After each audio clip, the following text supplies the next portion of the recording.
पंचयज्ञप्रिया पंचप्रेतमञ्जायिनी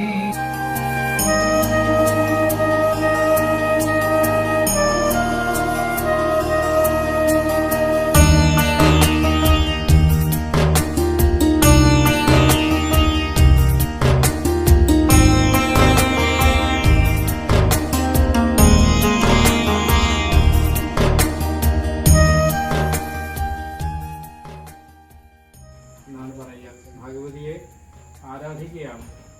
കലിയുഗത്തിൽ ചണ്ഡീ വിനായകം എന്നൊക്കെയാണ് പ്രമാണം. കലിയുഗത്തിൽ ചണ്ഡികയാകുന്ന ഭഗവതിക്കും വിനായകൻ ഗണപതിക്കും ഒക്കെ വളരെ പ്രാധാന്യമുണ്ട്. അതുകൊണ്ട് തന്നെയാണ് ഗണപതി ഹോമത്തിനും ഭഗവത് സേവയ്ക്കും ഒക്കെ തന്നെ എല്ലായ്ക്കിലും എല്ലാ അമ്പലങ്ങളിലും എല്ലാ വീടുകളിലും അത് പുഷ്ടിയർത്ഥം ചെയ്യണത്.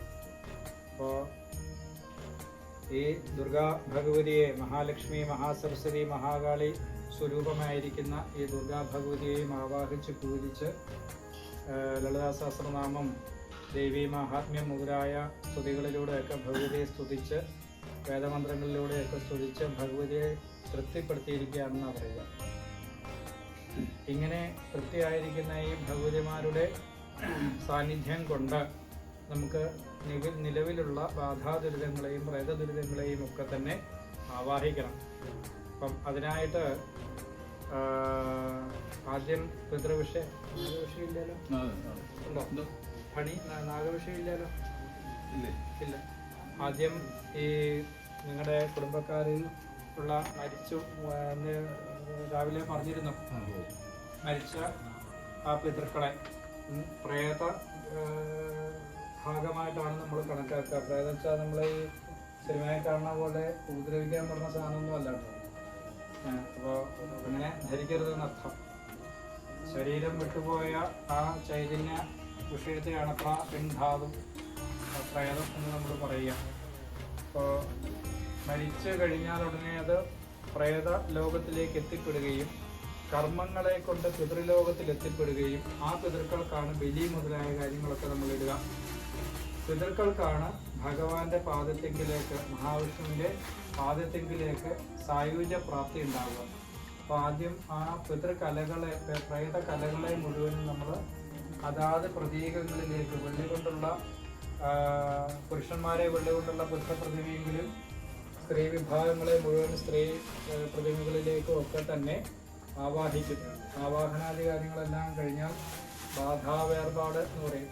അതിനെ ശൈവോട്ട് ശാക്തമായിട്ടെല്ലാം നമ്മൾ ആ ബാധാദുരിതങ്ങളെയും പെട്ടുകലകളിൽ നിന്നും ബാക്കി കുടുംബജനങ്ങളിൽ നിന്നും ദേവസങ്കേതത്തിൽ നിന്നും ഒക്കെ ആവാഹിച്ച് ശൈവ വിഭാഗം ചന്ദ്രകലയിലും വൈഷ്ണവ വിഭാഗം ഗോവിയിലും ശാക്തേയം, അതായത് ദൈവീപരമായിരിക്കുന്ന വിഭാഗങ്ങളെല്ലാം തന്നെ ഈ താലിയിലേക്കും ആവാഹിക്കുകയും ഇവിടെ പൂച്ച മുതലായ കുറച്ച് ഇതൊക്കെ ഇവിടെ ചത്തതിൻ്റെയൊക്കെ ഒരു ദുരിതങ്ങളുണ്ട്.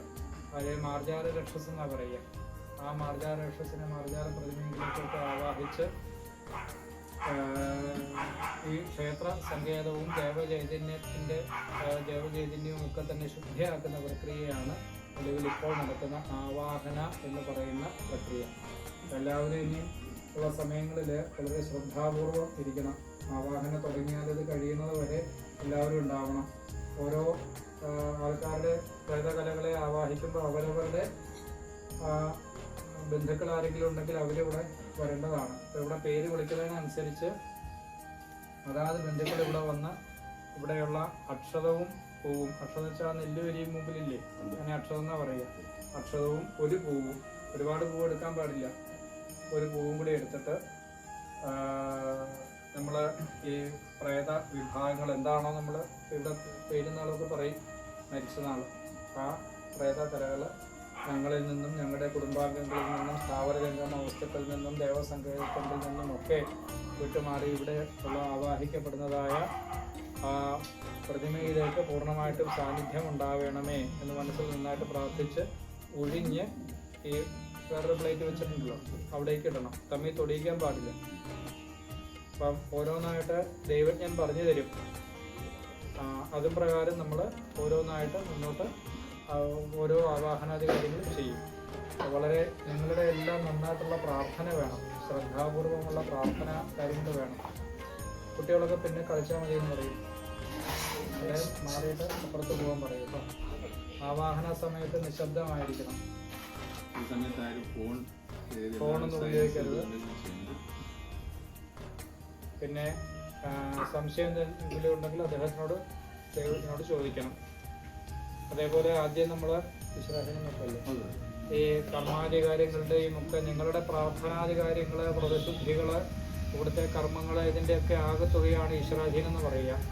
ആ ഈശ്വരാധീനം ഒന്ന് നോക്കുകയാണ്. എല്ലാവരും മനസ്സിൽ നന്നായിട്ട് നമ്മുടെ ഗുരുക്കന്മാരെയും മഹാഗണപതിയെയും പരദേവതമാരെയും ഇവിടെ വിലയം കൊണ്ടിരിക്കുന്നതായ ഭഗവതി, യോഗീശ്വരൻ, നാഗദേവതകൾ എല്ലാവരെയും മനസ്സിൽ നിന്ന് വിധത്തിലുള്ള അപരാധങ്ങൾ ചെയ്തു പോയിട്ടുണ്ടെങ്കിൽ ആ അപരാധങ്ങൾ എല്ലാം ക്ഷമിച്ച് ഞങ്ങൾക്കും ഞങ്ങളുടെ കുടുംബാംഗങ്ങൾക്കും സന്തതി പരമ്പരകൾക്കും ബന്ധുമിത്രാദികൾക്കും ക്ഷേമ ഐശ്വര്യങ്ങൾ പ്രദാനം ചെയ്യണമേ.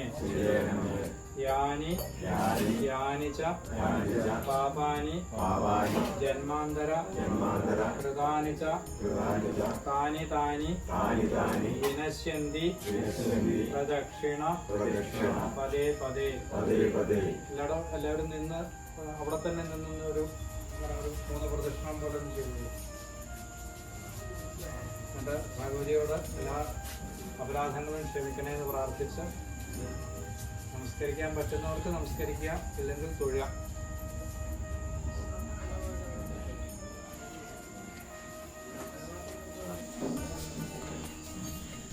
എല്ലാവരും ഓം നമോ നാരായണ കേട്ടോ. നമ്മളിപ്പോൾ തിരുമേനി കാര്യങ്ങളെല്ലാം വിശദമായിട്ട് പറഞ്ഞ് എനിക്കൊന്നും പറയാനില്ല. എങ്കിലും നമ്മളിവിടെ നടക്കുന്നത് ഒരു സുദർശനമാണ്. സുദർശനം വെച്ചാൽ ഒരു പാലാഴി മതമാണ് കേട്ടോ. പാലാഴി മതിച്ചപ്പോൾ പാലാഴിയിൽ നിന്ന് എന്തെല്ലാം കിട്ടിയോ അതുപോലെയാണ് നമ്മളിവിടെ നടക്കാൻ പോകുന്ന ഈ സുദർശനം. സർവ്വദോഷത്തിനും പരിഹാരം സുദർശനത്തിലെ പരിഹാരമുള്ളൂ. ഇനി എവിടെ വെച്ചാലും ശിവക്ഷേത്രത്തിലും ഹിന്ദുക്ഷേത്രത്തിലും പത്തനംതിട്ട ക്ഷേത്രത്തിലായാലും സർപ്പസ്ഥാനത്തിലും പരിഹാരം വിഷ്ണു മാത്രമാണ്. ആ ഭഗവാന്റെ സാക്ഷ്യത്തിൽ നമ്മളെല്ലാ കാര്യങ്ങൾക്കും പരിഹാരം ഉണ്ടാകും. ജന്മഹത്യാദി ഭാവത്തിന് ഒരു പരിഹാരം ആവശ്യമാണ്. ആ ഭഗവാനാണ് എവിടെയും ഭാഗവതം. ആ ഭഗവാന്റെ സാക്ഷ്യത്തിന് കർമ്മം ചെയ്യാൻ നമ്മുടെ എല്ലാ അവതാരങ്ങളും പുറത്ത് നിങ്ങളുടെ വംശത്തിൽ രക്ഷിക്കണമെന്ന്. ഇതിൽ സന്താന സൗഭാഗ്യത്തിനാണ് 12 വർഷം കൂടുമ്പോൾ കുടുംബത്തിൽ സുദർശനവും 12 വർഷം കൂടുമ്പോൾ ഈ സർപ്പബലി നടത്തുന്നത്. 12 വർഷം കൂടുമ്പോഴല്ല, സർപ്പപ്രതിഷ്ഠ നടത്തിയാൽ ഉടൻ സർപ്പബലി നടത്തും. നാളെ ഒരു മഹാസംഭവം ഇവിടെ നടക്കാൻ പോകുന്നത് ഇതാണ് സർപ്പബലി. നിങ്ങൾ സുദർശനം കൂടെ നടത്തി ഇവിടെ പ്രതിഷ്ഠ കഴിഞ്ഞിട്ട് എത്ര വർഷമായി? പ്രതിഷ്ഠ വർഷം കഴിഞ്ഞിട്ട് 8 വർഷം. അന്നതിനെ സർപ്പബലി നടത്തിയില്ലേ? ഇല്ല, അന്നതിനെ സർപ്പബലി നടത്തില്ല. വൈകിട്ട് ചെയ്യേണ്ടതാ. അതെ, അത് വൈകി പോയി. ഒരു കാര്യം മനസ്സിലാക്കേണ്ടത്, വെട്ടിക്കോട്ടൊരു സർപ്പബലി നടത്തുന്നതിന് 25,000 രൂപയാണ്. ഒരു മണ്ണാവശ്യാലൊരു സർപ്പബലി നടത്തുന്നതിന് 20,000. പിന്നെ അതിൻ്റെ ഇപ്പം നമ്മുടെ കുടുംബത്തിൽ നിന്ന് സർപ്പബലി നടത്തുകയാണ് അല്ലേ? ഈ കുടുംബക്ഷേത്രം നശിച്ചാൽ ഇവിടെ നാശം വന്നാൽ ഈ കുടുംബക്കാർ നശിച്ചു. നശിക്കുക എന്ന് പറഞ്ഞാൽ നിങ്ങളെല്ലാം മൂക്കി പഞ്ഞിക്കാൻ പ്രായമായിരിക്കും അല്ലേ? ആരാ നശിക്കുന്നത്? സന്താനങ്ങളെ ബാധിക്കുന്നത്. ഈ സർപ്പബലി നടത്തുന്നതിന് എന്തിനാണ്? സന്താന സൗഭാഗ്യത്തിന് വേണ്ടിയിട്ടാണ്. അതുകൊണ്ട് നാളെ സർപ്പബലി നടക്കുമ്പോൾ തന്നെ എല്ലാവരും പങ്കെടുത്ത് നിങ്ങൾ എന്ത് തെറ്റ് ചെയ്താലും ഇതെല്ലാം കണക്ക് ചെയ്ത് വയ്ക്കുന്നത് അനന്തൻ എന്ന് പറയുന്ന സർപ്പമാണ്. അതുകൊണ്ട് ഭഗവാനെ മനസ്സിൽ ജാമ്യം കിട്ടാത്തൊരു കേസാണ് സർപ്പദോഷം എന്ന് പറയുന്നത്. എല്ലാവരും ഓം നമോ നാരായണ ചോദിച്ചു കേട്ടോ. ഞാൻ നോക്കാം.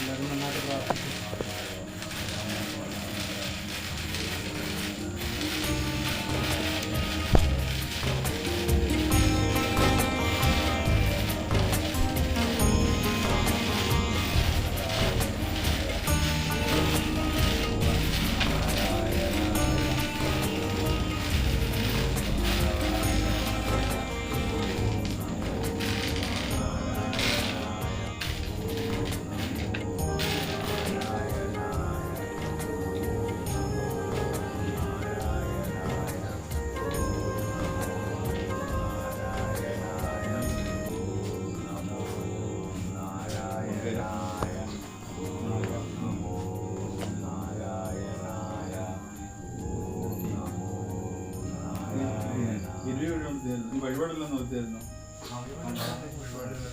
ഇരുവയിൽ എന്ത് ചെയ്തു? ഇരുവയാണ് നമ്മൾ ശ്രീകൃഷ്ണ ക്ഷേത്രം പറയുന്നത്. പിന്നെ 10 രൂപ എന്ന് പോയി ചെയ്തു അന്നോ? അതുപോലെ 10 രൂപ പോകണം കേട്ടോ. 10 രൂപയാണ് ദേശക്ഷേത്രം. ദേശദൈവത്തിനല്ലേ? അല്ലേ? അല്ലേ? ഇരുവ ശ്രീകൃഷ്ണ സ്വാമി ക്ഷേത്രം, പത്തിയൂർ ദേവി ക്ഷേത്രം, ശിവക്ഷേത്രം ഏതാ? കൈലാസൂർ. ഇവിടെ 3 ജില്ല പ്രധാനമായിട്ട് ശിവനോട്ടെ 10 രൂപയ്ക്ക് ഒരു വീട് നടത്തിന്.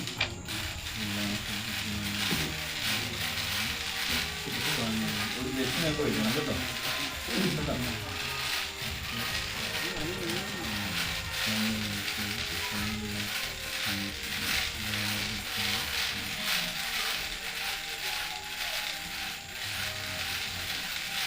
ഇരുവയിൽ എന്തോ നടത്തി?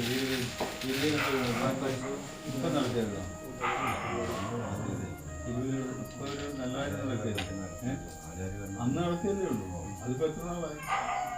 ഇപ്പം ഇവിടെ നല്ല കാര്യം നടക്കുമ്പോഴേ നമ്മൾ നാട്ടുകാരെ മൊത്തം അറിയിക്കത്തില്ല. അപ്പോൾ ഇന്ന് പറയുന്നത് പോലെ നമ്മുടെ ദേശദേവരാകും അവരൊക്കെ ഇവിടെ വരും അല്ലേ? അഫിലിയേറ്റീവാണ്. അപ്പോൾ അന്നേരം കൈലാസൂരത്തും പാൽപ്പായസം, കൈലാസൂരത്ത് പായസമാല അവരുള്ളത് കാണിക്കുക. ഇത് പ്രധാന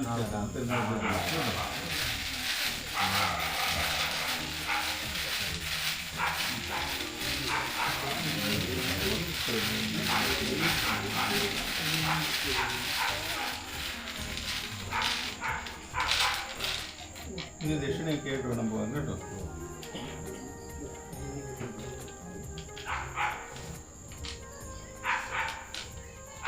ദശി 4 വ്യാഴം. കഴിഞ്ഞ പ്രാവശ്യം നിങ്ങൾ പരിപാടി അവതരിച്ചപ്പോൾ അന്ന് മൈക്ക് ചേട്ടാൻ പിന്നെ അനുമതി വാങ്ങിച്ചു അതില്ലേ? ഇല്ലയോ? ഇപ്പോഴോ ആ പെർമിഷൻ കൊണ്ട് ഇപ്പോൾ ചെയ്യാൻ പറ്റുമോ? പുതിയ പെർമിഷൻ വേണ്ടേ?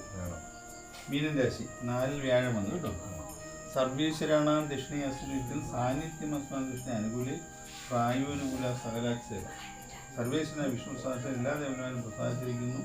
ആവാഹനത്തിന് എല്ലാ ദേവങ്ങളുടെയും അനുഗ്രഹമാണ്. അപ്പം വിഷ്ണുവാണ് ദേവാലയമെന്നും ദൈവത്തിൻ്റെ അധീനതയിൽ വന്നെങ്കിൽ മാത്രമേ നമുക്ക് ഈ ആവാഹനം കൊണ്ട് പൂർത്തീകരിക്കാൻ പറ്റുള്ളൂ.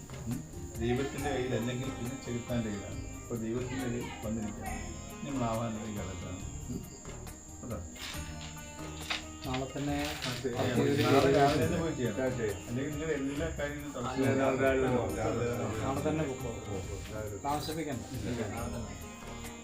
അപ്പോൾ ഇനി നമുക്ക് ആവാഹനത്തിലേക്ക് കടക്കാം. തിരുവനന്തപുരത്തിലാണ് ആവാഹനം.